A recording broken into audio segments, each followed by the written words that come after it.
아, 주제 제목을 이렇게 잡았습니다. 같이 볼까요? 자유함. 크게 자유함. 여기 시원하잖아요. 시원하니까 자유함. 그 다음에 또 따라해 보겠습니다. 신앙 회복이 먼저입니다. 신앙 회복이 딱 되면 자유하다 그 말이에요. 그걸 제가 이렇게 영적 회복에 대해서 계속 말씀을 전하면서 광복주일날도 주일 예배 드리면서도 거기에 또 묵상을 하면서 받은 은혜를 나누려고 합니다. 여러분 잘 아는 대로 우리 민족은 그 일제 36년 동안 일본에 의해서 자 보세요. 다 아시는 거지만 영토도 빼앗겼죠. 그 다음에 이름도 빼앗겼죠. 원학고상 그죠? 이름도 빼앗겨서 일본 이름이 주중에 있는데 막 일본 이름 80 넘으신 분들 우리 본 사람들하고 대화 나누니까 다 이름이 있더라고요. 이름도 빼앗겼죠. 또 주권도 내가 할 수 있는 게 아무것도 없어요. 재산도 빼앗겼죠. 삶의 자유도 빼앗겼죠.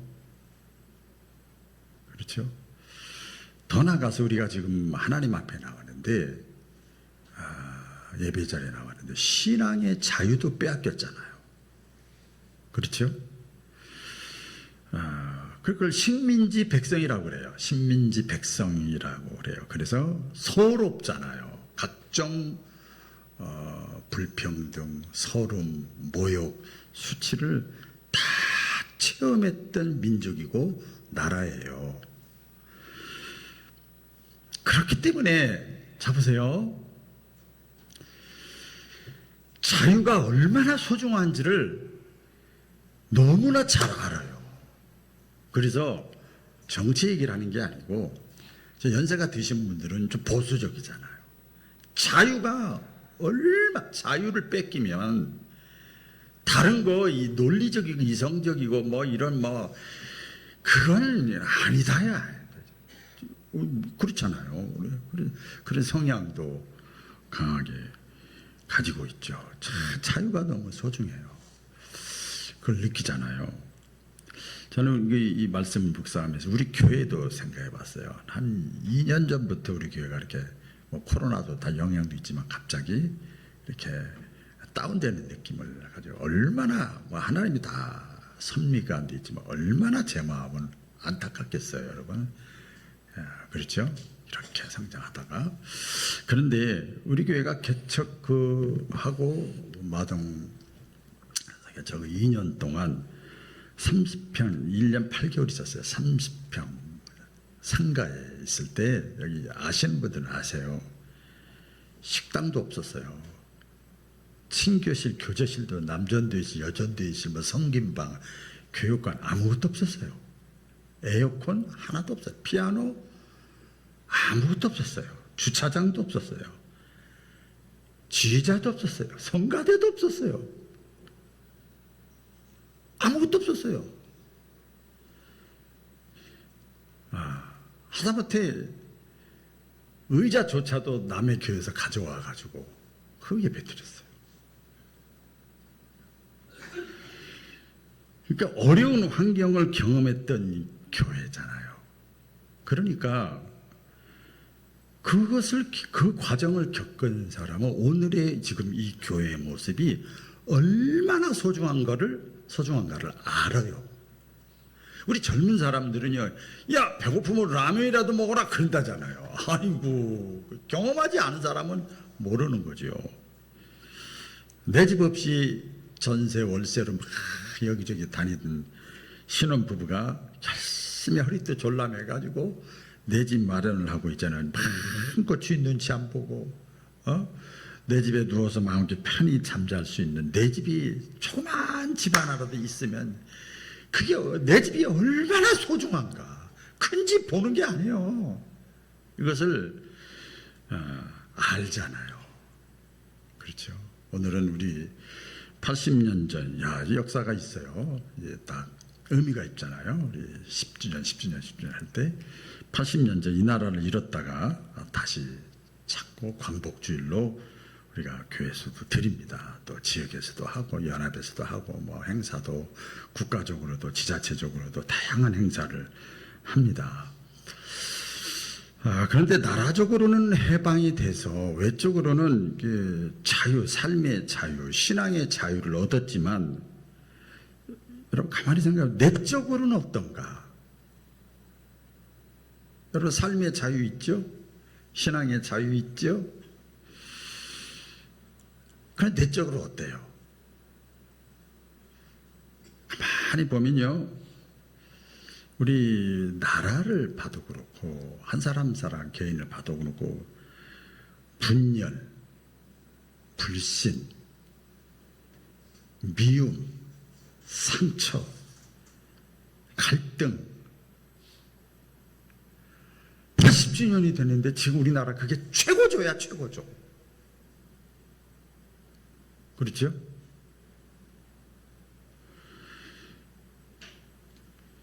안타까운 거 이게 계속 진행 중이에요. 그래 여러 예언하시는 분들은 여러 가지도 부정적인 한국의 하나님의 물꼬가 다른 데로 넘어갔다, 막 여러 가지 막 얘기도 나오기도 해요. 실제 현상이 그런 현상도 서구화돼가는 그런 현상도 안타깝게 예언하는 분도 많이 계시는데 오늘 우리 신앙도 마찬가지입니다. 우리 교회만 아니라 지금 다 교회가 예배를 드리고 있잖아요. 겉으로는 그럴듯하게 예배 드립니다. 교회 출석하고 예배는 참여하는데 우리의 마음은 이제 아래에 앉아 있어도 그 진로, 직장, 이 문제, 저 문제, 이 문제, 집 문제 꽉 잡혀 있어. 나쁘다는 게 아니에요. 그걸 해야죠. 내가 이 문제를 해결해야 내가 승진도 하고 뭐하고 나름대로 이 문제를 해결해야 자식들 잘 되고 뭐 이렇게 다 있잖아요. 그게 염려, 근심, 불안에 이게 편안하게 있는 것 같아도요, 다 눌려 있어요. 제가 압니다. 제가는 알아요. 또 사람들에게 상처받고 그리고 용서가 안 되는 거예요. 그래가지고 거기서 벗어나지 못하는 거예요. 저도 한동안 진짜 한 7, 8년을 못 벗어나가니까 나만 죽겠더라고요. 그런 경험이. 그 상처에서 벗어나지 못하고 용서하지 못하고 막 거기에 얽매여 있는 거예요. 그건 개인적이라고 할 수 있고요. 여러분 우리가 지금 이 21세기를 살아가고 있잖아요. 어떤 시대입니까? 완전히 인본주의 아닙니까? 겉으로는 주여 입으로는 주여하지만 사람 중심 아닙니까? 인본주의라고 그래요. 이 세대의 그게 가치관이야. 이 세대의 풍조요. 그 인본주의, 물질 만능주의. 하나님 앞에 아멘 찬송을 하면서 하나님의 말씀에 하나님 이렇게 하라는 걸 절대 안 하는 사람 있잖아요. 나 그거 신기해. 한편으로 생각하면 좀 신기하기도 해요. 그런데 교회 나서 예배는 드려. 야, 그거 신기하다. 정말 알 수가 없다, 속을. 그런 생각도 했어요. 그래서요, 이제 우리가 진정으로 경험해야 될 거, 우리가 누려야 될 해방, 자유는 뭐냐면, 이렇게 제가 표현해요. 영혼의 광복이에요. 따라해보겠습니다. 영혼의 광복. 우리 영혼이 해방돼야 돼. 우리 영혼이 자유해야 돼. 영혼이 광복을 누려야 됩니다. 여러분, 저나 여러분 다 똑같은데 왜 우리가 대한민국을 사랑을 해야 됩니까? 우리 대한민국 사람들이잖아요. 왜 대한민국을 사랑을 해야 됩니까? 이 미리 자막이 다 나와서 내가 태어난 내 조국이에요. 내 나라예요. 내 조국이기 때문에 싫어도 미워도 마음에 안 들어도 사랑해야 돼. 아멘이잖아요. 여기에는 다른 조건이나 이유 엄청 많지. 엄청 많아. 그래도 내 식구니까, 내 나라니까 사랑해야 되는 거예요. 자녀가 부모를 존경하고 효도하는 것 왜 할까요? 왜 해야지? 우리 부모가 다른 사람보다 돈을 많이 벌어다 줘요. 똑똑하기를 해요. 유산을 많이 물려주기를 해요. 나를 잘 받들어주기를 했어요. 뭘 했어요? 그런데도 그 자녀가 부모에게 효도하고 존경하는 건 내 부모니까 그런 거예요. 내 부모. 나를 낳아주신 내 부모니까 그런 거예요. 부모가 또 자녀의 관계도 마찬가지죠. 여러분 자녀들 다 사랑하고 자녀들 잘못된 거 허물 있어도 다 용서하지요. 안 하는 사람 손 들어봐요. 없죠? 허물이 많아도 왜 이렇게 사랑이 많은지 몰라. 다 그럴 수 있다다 그 얘기야 그냥. 왜 그럴까요? 내 자녀니까 그런 거예요. 다른 이유가 없어요. 여기서는 내 자녀니까. 여러분 신자가, 저는 신앙인으로서 또 우리 교회 바울교 신자들이잖아요. 신자가 교회를 사랑하고 헌신한다고 그럴까요? 왜 해야 될까요?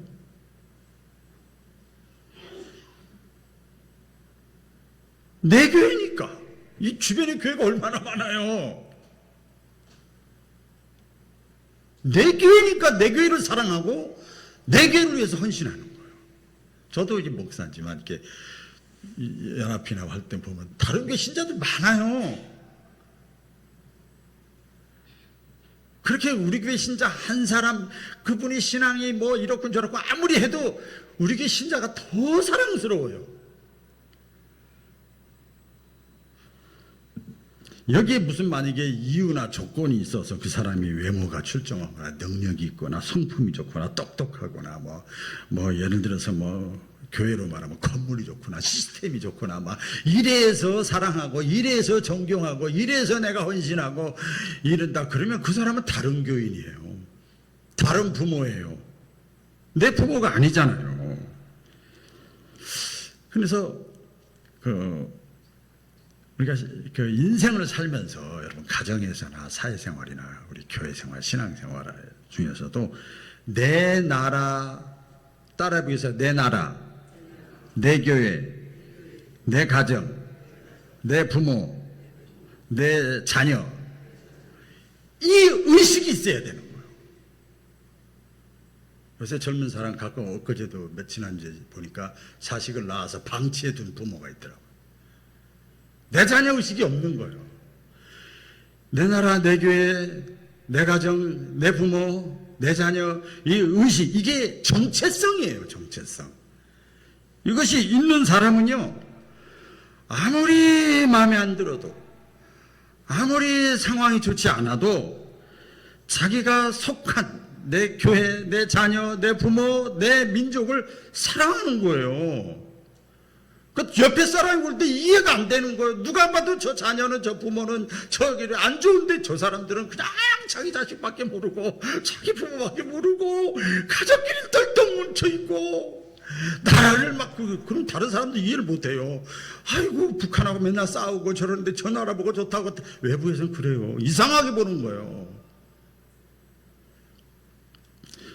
그러니까 이런 의식이 있는 사람, 신앙의 정체성이라고도 할까요? 또 삶의 정체성, 내가 어떤 사람인가, 이런 의식이 있는 사람, 교회에도 이런 의식이 있는 사람이 필요하고 국가에도 이런 의식이 있는 사람이 필요하고 가정에도 이런 의식이 있어야만 희망이 있고 미래가 있고 비전이 있는 거예요. 그렇지 않겠어요? 오늘 그 광복주일 예배를 우리가 드리는데요. 예수 믿는 신자로서 대한민국 국민으로서 오늘 광복주일이니까 좀 폭을 넓혀 봅시다. 국민으로서 나라를 사랑하는 애국의 방법, 나라 사랑하는 최고의 방법이 뭘까? 그것은요, 행동입니다. 행동. 말이 아니라 행동이에요. 우리 교인 가운데도 또 그 전에도 보면 이분은 그냥 말이 없는데 말이 없어. 근데 이렇게 보면 몸은 부지런한 사람이 그러면 진짜 신뢰가 가. 우리 그렇잖아요. 애국은 말이 아니라 행동이 필요하다. 우리 성경에 보면 우리 제사를 지내잖아요. 우리 예배 시간이 많이 있는 것처럼 성경에도 보면 수많은 제사가 있어요. 화목제, 번제, 소제, 뭐 여러 가지 속제죠, 속건제, 이게 제사가 많아요. 수많은 제사보다도 하나님이 기뻐하시는 것은 한 번의 순종을 더 기뻐하신대요. 할렐루야. 여러 가지 예배 다 참여하면서 하나님의 말씀에 강대상에서 떨어지는 말씀에 딱 하면 이거는 하나님이 안 기뻐한다는 거죠.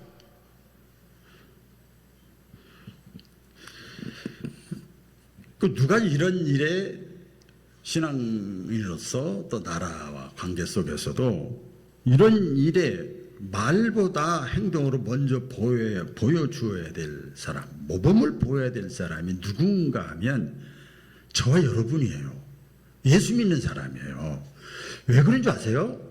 여러분, 하나님은 온 세상을 사랑하시고, 따라해 보겠습니다. 하나님은 다 같이 손을 따라해 보세요. 온 세상을, 다시 온 세상을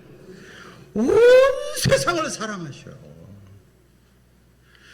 여러분들이 익산에 살고 여러분이 대한민국에 살고 저 하나 여러분이 있어도 항상 여행을 그래서 많이 다녀봐야 알아. 우주적으로 지구적으로 이렇게 봐가지고 거기서 전체를 볼 수 있어요. 여기서 이렇게 하면 안 된단 말이야. 하나님은 우주적인 하나님이야. 전체를 사랑하시는 거예요. 내 교회도 중요하지만 해외 선교에 나간 사람도 중요하고 삶의 현장에서 선교적인 삶을 살아가는 사람도 너무나 소중한 거예요.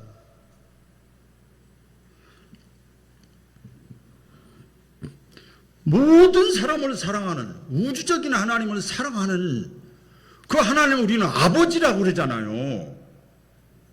그렇죠? 그러니까 그 자녀가 아버지의 뜻을 받들어서 살아야 될 거 아니에요. 맞죠? 이 말씀을 묵상하니까 진짜 저도 은혜가 돼요. 예수님이 우리 신자들을 비유했습니다.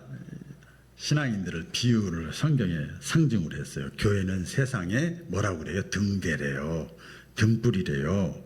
그 다음에 우리 신자들은 세상에 빛과 소금이래요. 할렐루야.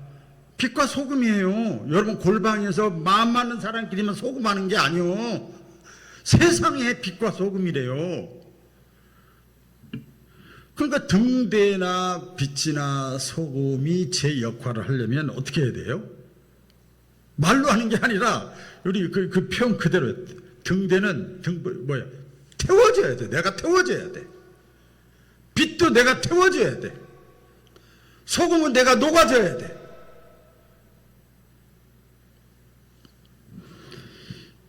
속지 말래요. 야고보서의 말씀에 보면 너희가 믿음이 있노라 하고 행함이 없으면, 여기 행함이 안 있었으면 녹으려고 그러지도 않고 태우려고 그러지도 않고 조금도 나는 저기 안 하려고 그러고 그것은 믿음이 아니래요.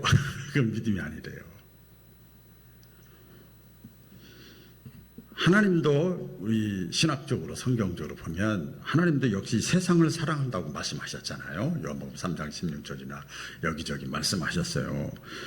근데 말씀으로 그치지 않았어요. 하나님이 인간이 되셔서 가장 낮고 낮은 자리, 천한 자리, 별벌 이름 사람들이 쳐다보지도 않는 자리, 짐승의 이 밥통에 오셨어요. 성육신이잖아요. 그리고 우리 이 땅에 그렇게 오셔서 고난도 당하시고 수치도 당하시고 모욕도 당하시고 죽음도 당하시고 다 실천에 옮겼잖아요.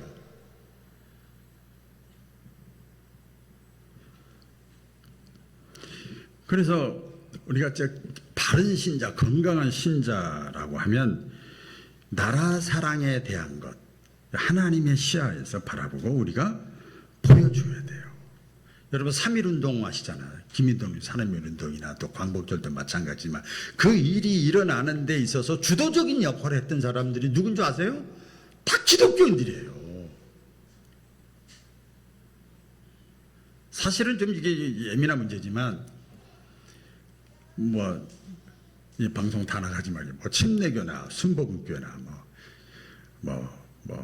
합동측이나 이런 성결교나 이런 데는 그냥 약간 복음적으로 이렇게 안에서 밖에 나가서 직접 몸으로 뛰는 건 안 한단 말이에요.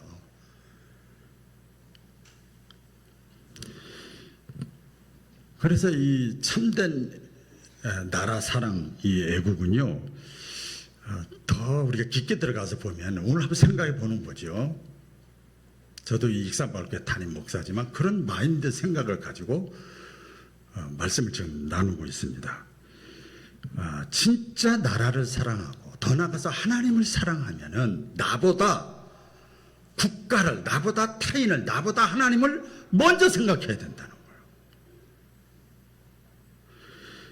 여러분 가정을 보세요.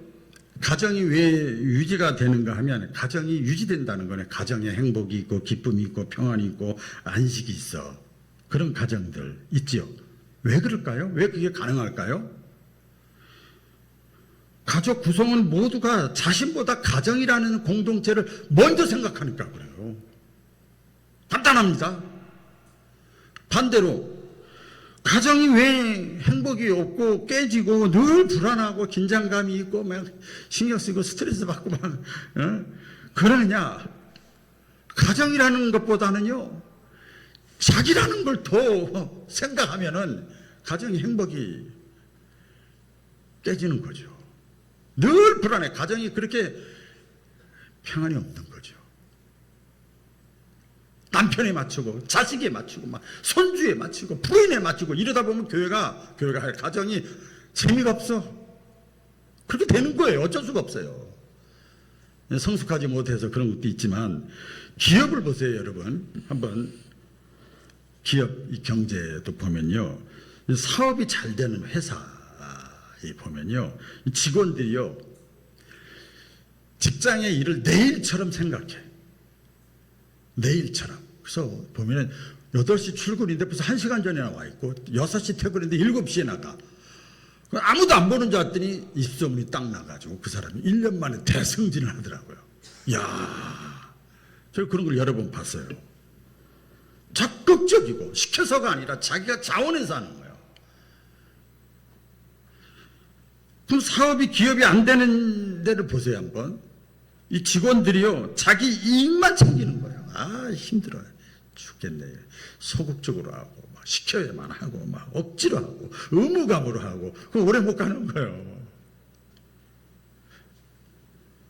이 정치적으로도 보면 우리 광복절이니까 또 언급을 해보면 정당 정치라고 할 수 있잖아요. 뭐 국민의힘, 민주당 뭐 이렇게 있잖아요.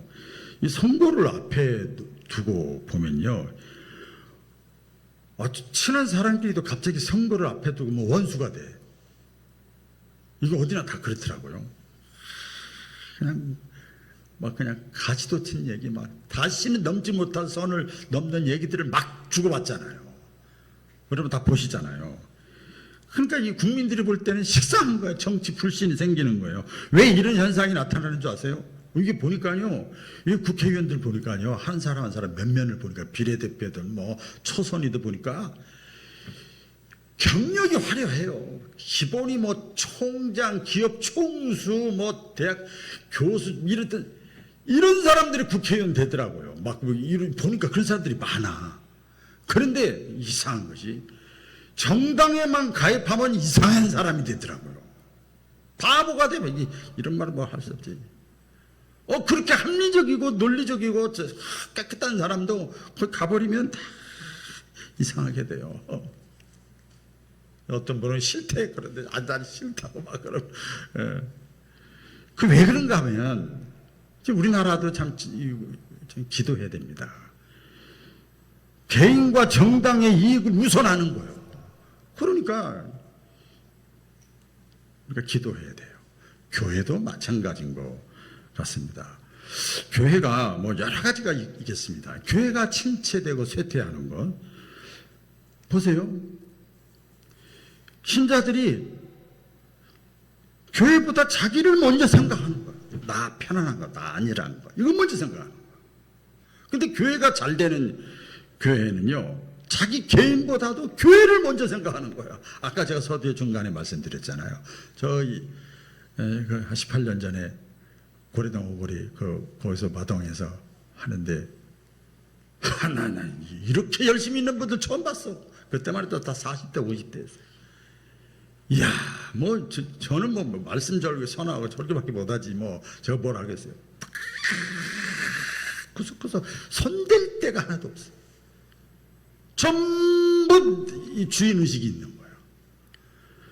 그럼 되는 거예요. 여러분 보세요.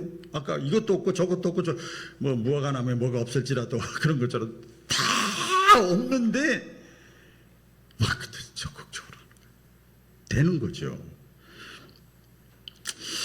오늘 말씀 우리가 잘 아는 말씀인데 오늘 신앙인으로서 최고의 나라 사랑 그러면 어떻게 해야 되냐, 어떻게 실천해야 되느냐. 우리 오늘 본문에 31절부터 보면 이런 말씀 있잖아요. 무엇을 먹을까, 무엇을 마실까, 무엇을 입을까. 이게 다 뭐예요? 우리가 다 이거 집중하잖아 지금. 그렇죠? 이거 다 집중하잖아요. 나쁘다는 게 아니에요. 그런데 이거 한마디로 말하면 내가 잘 되는 거예요. 잘 돼야죠.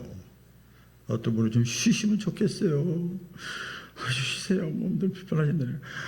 아유, 내가 이렇게 해서라도 헌금이라도 해야지요. 이러니까 제가 막 마음이 막 아리더라고요. 야, 저런 마음을 갖고 있으면 눈물이 나려고 하는데 헌금이라도 해야죠.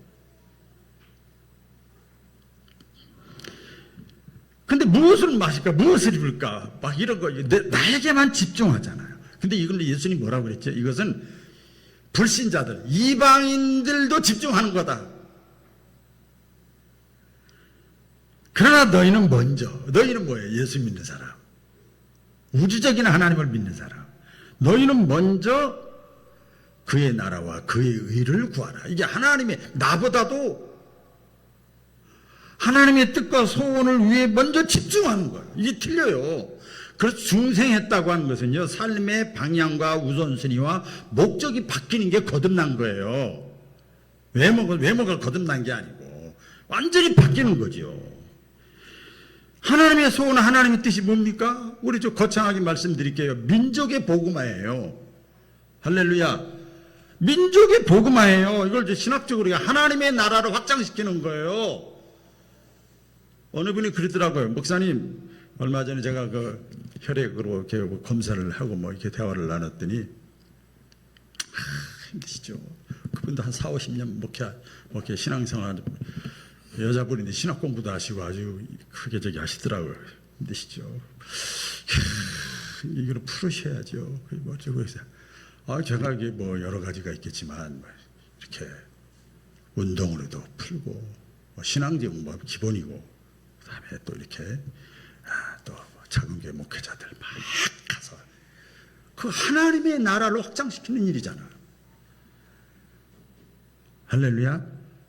선교 가시는 분들 보니까요, 여기서 1년 내내 5년 6년 동안도 한 사람 영혼 구원하기 힘든데 선교 현장에 가면 1주 2주 사이에 몇 사람이 구원받는 거예요.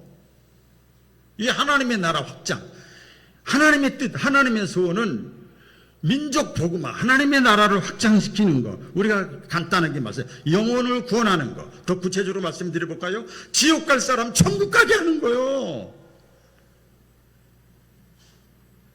이게 하나님의 소원이에요. 여기에 집중하는 거예요. 어떻게든지 간에 내 형편과 상황이 어떻든지 간에 상관없어. 어떻게? 천국을 확장시키고 하나님 나라 확장시키고 민족 복음화시키고 영혼 구원하고 천국 사람 지옥 가게 하는 거 어떻게 해야 돼요? 마태복음 13장에 보면 천국 비유가 나와요. 겨자씨 같이 너희가 누룩이 돼야 된다. 썩어지고 녹아지고 희생하고 실천하고. 그러면서 예수님이 말씀하잖아요. 오늘 33절 너희는 먼저 그의 나라와 그의 의를 구하라. 그리하면 이 모든 것을 너희에게 더하여 주시리라.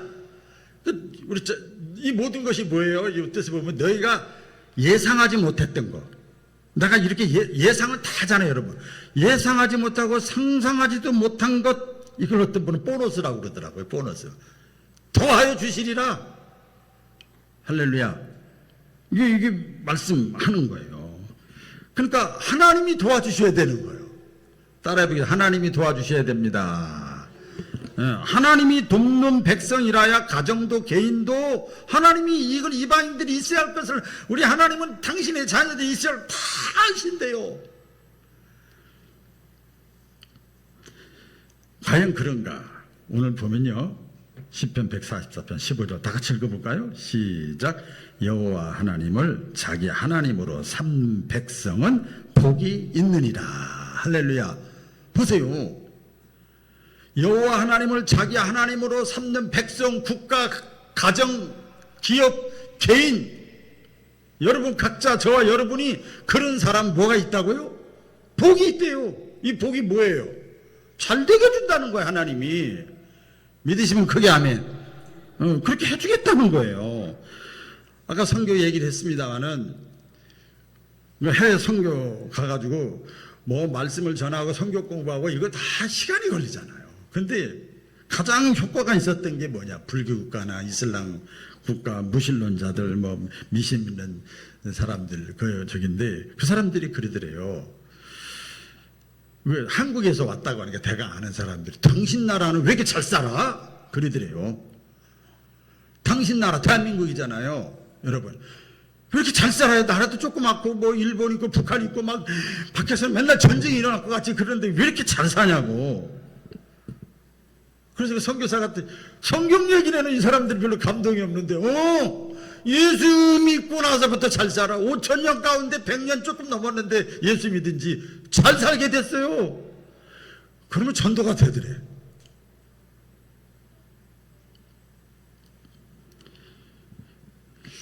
여러분 똑같은 것 같아요. 우리들도 내 신앙생활을 내가 하나님 앞에 제대로 했더니, 따라해보겠습니다. 제대로 했더니 하나님이 내 자녀를, 내 삶을 이렇게 하나님이 해주셨다. 이런 간증의 주인공이 되어야 된다는 거예요. 여러분들이 간증의 주인공이 되어야 되는 거예요. 그러면 전도는, 영혼 구원은, 예비된 영혼은 하나님이 알아서 보내주는 거예요. 그러니까 이래도 저는 뭐 전도 특별 행사 같은 거 안 하잖아요. 지금 그런 시대가 아니거든요. 여러분, 우리들이 마음껏 지금 신앙생활을 할 수 있는 것은 우리 잘 아는 대로 우리의 믿음의 선조들이 피를 많이 흘렸고요. 값비싼 대가, 희생을 많이 흘려가지고 지금 뭘 얻었는가 하면 신앙의 자유를 얻었어요. 신앙의 자유. 신앙의 자유를 얻었는데 피값을, 희생을. 그런데 우리가 신앙의 자유가 주어졌는데 미지근하게,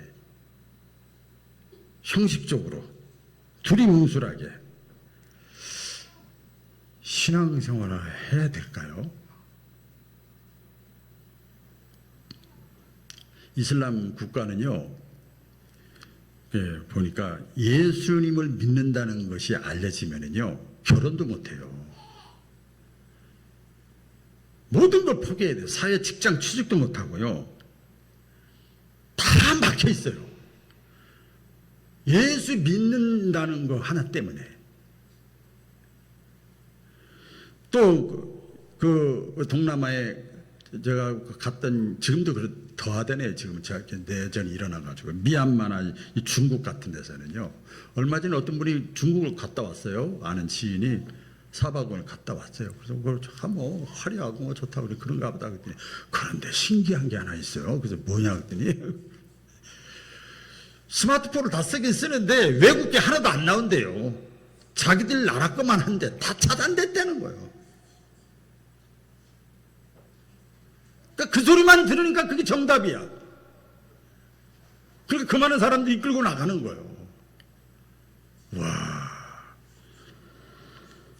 숨어서 은밀하게 예배를 드리다가 걸리면요, 희생을 각오해야 돼요. 북한의 지하교인도 역시 마찬가지죠. 뭐 거기서 사도신경 주기도문 쪽지 성경 뭐 두세 글자, 두 줄 세 줄만 쪽지를 나눠서 그거 하나만 놓고 몇 날 며칠 묵상하고 그러다도 걸리면 죽는 거예요, 죽는 거. 근데 우리는 그렇지 않잖아요.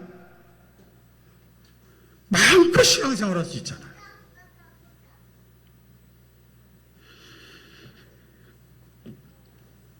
광복을 통해서도 신앙의 자유를 주어줬고, 또 코로나 3년을 이후에 우리가 마음대로 신앙생활할 수 있잖아요.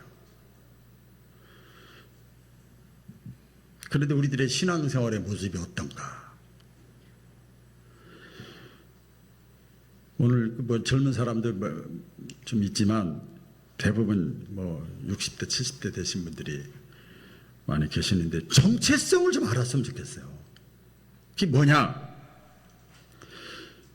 나는 내 연령적으로, 자기 정체성 우리 좋아하잖아요. 내 연령적으로 나는 후대 세대에, 가깝게는 자녀부터 시작해서 내 후손들에게 신앙을 물려줘야 될 세대야, 세대. 그게 자기 정체성이잖아요. 그게 내 존재 이유잖아요. 그거 아닙니까, 여러분? 자식이니 뭐니 다 필요 없고 나만 잘 먹고 잘 살라고 하면 사는 사람 있어요? 없죠. 내 존재 이유고 내 사명이고 내가 마지막으로 할 일이고 내 삶의 이유가 돼야 되지 않겠어요? 로마서 12장 2절에 그러기 위해서 너희는 이 세대를 본받지 말고 하나님이 선하시고 마음의 변화를 받아 하나님의 선하시고 기뻐하시고 온전하신 뜻이 무엇인지를 분별해라. 이게 뭐예요? 그러기 위해서는 신앙의 유산을 물려줘야 될 사명이 있는 사람들, 그런 세대예요, 우리가. 그러면 더 이상 이 세대의 풍속의 가치관에 우리가 쏟거나 흔들리거나 본받지 말고 하나님이 기뻐하고 원하시고 선하게 여기실 뜻이 무엇인가? 내 자녀 잘 되면 좋지요. 잘 먹고 잘 살고 그래도 좋죠. 정말 내 자녀에게 하나님이 원하시는 게 뭔가? 그걸 뭐하라고 그러지요? 분별하래요. 분별. 따라해보세요. 분별하자. 네, 분별하래요. 그래서 더 이상 요동하지 말고 후퇴하지 말고 눌리지 말고 끌려다니지 말고 붙잡혀 살지 말고 신앙 안에서 자유함을 가지시기를 주의 이름으로 축원합니다. 그러기 위해서는 이제 마지막 결론입니다. 우리에게 방법을 알려주셨어요. 히브리서 4장 14절 다 같이 읽겠습니다. 시작. 그러므로 우리에게 큰 대제사장이 있으니 승천하신 자 곧 하나님 아들 예수시라. 우리가 믿는 도리를 굳게 잡을지어다. 아멘. 내가 믿는 도리를, 예수님을, 신앙을 어떻게 하라고요? 굳게 잡으라는 거예요. 신앙을 유산을 물려줘야 될 사람, 지금부터라도 내가 그전에 내 후손 자녀들에게 못했고 잘못된 모습을 보여줬어도 상관없어요. 왜 그런지 아세요? 내 부모고 내 어머니고 아버지기 때문에 용서합니다. 다 이해합니다. 다 안타까울 때가 많아요.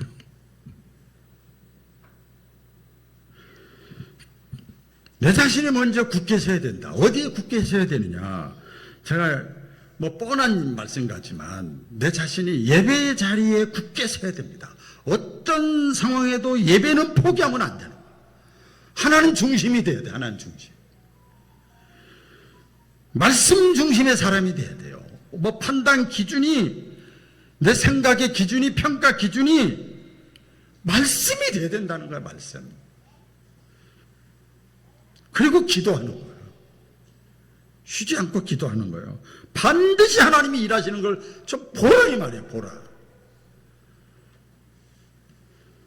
그리고 내 자신이 믿음에 굳게 서야 돼요. 나는 어떤 경우에도 하나님의 사람이다.